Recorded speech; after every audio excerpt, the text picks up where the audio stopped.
ក្របឈូកមានប្រយោជន៍លើសពី10យ៉ាងសម្រាប់ស្រទៃពពោះនិងកូនក្របឈូកជាអាហារសាមញ្ញតែផ្ដល់នូវគុណប្រយោជន៍ធំធេងដល់សុខភាពយើងជាពិសេសចំពោះស្រទៃមានផ្ទៃពោះនិងកូនក្នុងផ្ទៃយោងតាមក្រសួងកសិកម្មសហរដ្ឋអាមេរិក USDA បានឲ្យដឹងថាក្រៅពីមានខ្លាញ់សូឌីយ៉ូមនិងកូលេស្តេរ៉ុលទាបគ្រាប់ឈូកផ្ទុកទៅដោយជាតិទឹកកាបូអ៊ីដ្រាតប្រូតេអ៊ីនវីតាមីន B កំភ្លេចសារធាតុរ៉ែអាស៊ីតអាមីណូនិងសារធាតុប្រឆាំងអុកស៊ីតកម្មជាច្រើនតើគ្រាប់ឈូកល្អចំពោះស្រទៃមានផ្ទៃពោះនិងកូនក្នុងផ្ទៃយ៉ាងម៉េចខ្លះខាងក្រោមនេះគឺជាអត្ថប្រយោជន៍មួយចំនួននៃការញុំគ្រាប់ឈូកក្នុងពេលមានផ្ទៃពោះ 1. ជួយឲ្យគេងលក់ស្រួលជាញឹកញាប់ការមានផ្ទៃពោះធ្វើឲ្យម៉ាក់គេងមិនលក់ទេដោយសារតែការប្រែប្រួលហូម៉ូនស្ត្រេសនិងការផ្លាស់ប្តូររទម្លាប់អាហារគ្រាប់ឈូកត្រូវបានគេដឹងថាល្អខ្លាំងសម្រាប់ព្យាបាលការគេងមិនលក់ព្រោះវាមានសារធាតុរងាប់អារម្មណ៍និងធ្វើឲ្យងងុយគេងព្រមទាំងវីតាមីននិងសារធាតុប្រឆាំងអុកស៊ីតកម្មដែលជួយឲ្យម៉ាក់ងងុយគេងពេលចូលគេង 2. ការពារជំងឺរាគនៅដំណាក់កាលដំបូងនៃការមានផ្ទៃពោះស្រទៃភាគច្រើនឆ្លងកាត់បញ្ហាចម្លែកទាក់ទងនឹងប្រព័ន្ធបញ្ចេញចោលដែលបណ្ដោះតឡាស់មកពីការផ្លាស់ប្តូររោគហូម៉ូនភេទ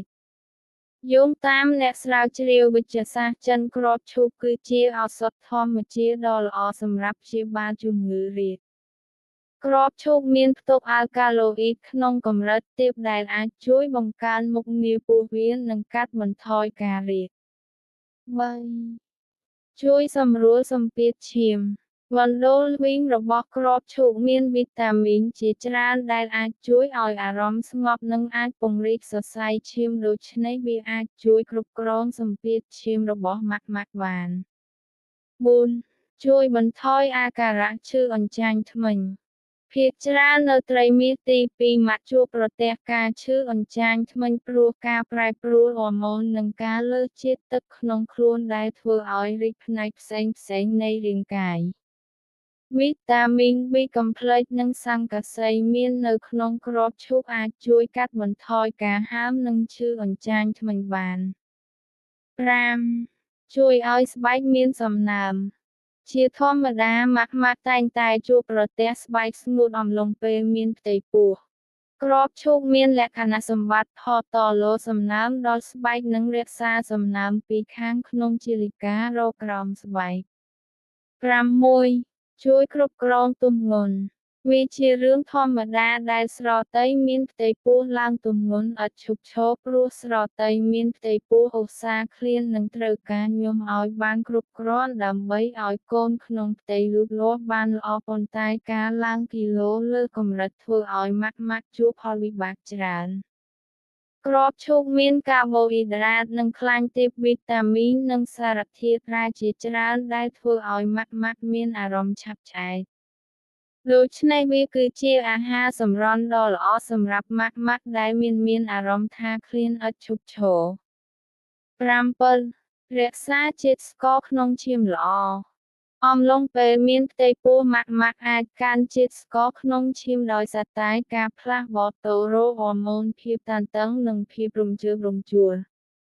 គ្រាប់ឈូកមានផ្ទុកវីតាមីន B កំភ្លេចខ្ពស់ជាតិសរសៃនិងកាឡូរីទាបលក្ខណៈសម្បត្តិទាំងនេះអាចជួយដុតបំផ្លាញកាឡូរីនិងកាត់បន្ថយកម្រិតជាតិក្លូយកូសជាតិស្ករនៅក្នុងឈាមរបស់ម៉ាក់បាន 8. ការពារការឆ្លងមេរោគលើប្រព័ន្ធទឹកនោមអំឡុងពេលមានផ្ទៃពោះរាងកាយម៉ាក់ខ្សោយបូកផ្សំនឹងការបញ្ចេញទឹករំអិលទ្វារមាសដែលផ្អាប់ក្នុងខោត្រណប់រយៈពេលយូរវាអាចនាំឲ្យមានការឆ្លងមេរោគនៅក្នុងផ្លូវទឹកនោមរបស់ម៉ាក់ការញុំគ្រាប់ឈូកជារៀងរាល់ថ្ងៃអាចកាត់បន្ថយហានិភ័យនេះបានជិត 20% 9. បង្កើនថាមពល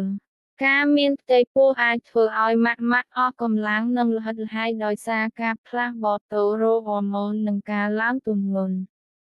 គ្រាប់ឈូកមានផ្ទុកនូវវីតាមីន ប្រូតេអ៊ីន ម៉ាញ៉េស្យូម ប៉ូតាស្យូម ស័ង្កសី និងជាតិដែកដែលអាចជួយបង្កើនថាមពលម៉ាក់ៗបានព្រោះពួកវាជួយដល់ការរំលាយអាហារដោយអាចដុតខ្លាញ់និងជាតិស្ករបន្ថែមនៅក្នុងឈាម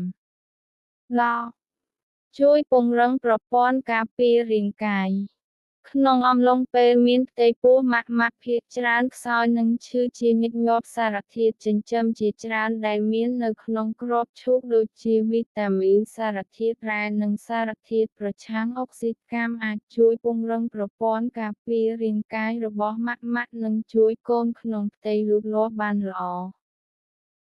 11. ជួយដល់ការអភិវឌ្ឍកូនក្នុងផ្ទៃ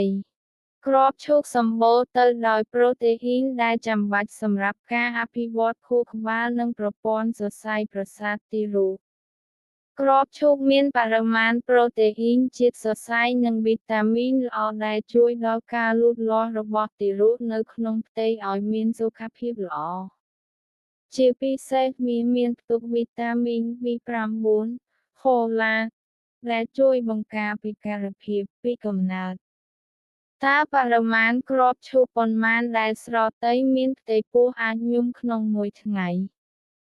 ដើម្បីទទួលបានអត្ថប្រយោជន៍ពីគ្រាប់ឈូកក្នុងអំឡុងពេលមានផ្ទៃពោះម៉ាក់ៗមិនគួរញុំគ្រាប់ឈូកលើសពី 2 ទៅ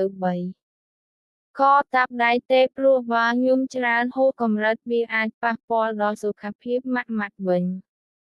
ផលប៉ះពាល់របស់គ្រាប់ឈូក ទោះបីជាគ្រាប់ឈូកមានបរិយោជន៍ច្រើនចំពោះស្រទៃមានផ្ទៃពោះវាក៏មានផលប៉ះពាល់មួយចំនួនដែរ ប្រើញុំច្រើនពេកអាចជាប់ណតលាក់ឲ្យមានខសក្នុងពោះទល់លាមកនិងហើមពោះ គ្រាប់ឈូកកាត់បន្ថយកម្រិតជាតិស្ករក្នុងឈាម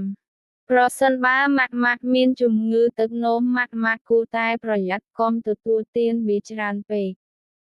ម៉ាក់ៗមួយចំនួនអាចអាឡែហ្កហោសីនឹងគ្រាប់ឈូក បើម៉ាក់ៗសង្កេតឃើញថាមានភាពមិនស្រួលរមាស់ឬឡើងកន្ទួលក្រហមនៅលើស្បែកបន្ទាប់ពីញុំគ្រាប់ឈូកត្រូវឈប់ញុំវាភ្លាមហើយទៅជួបគ្រូពេទ្យ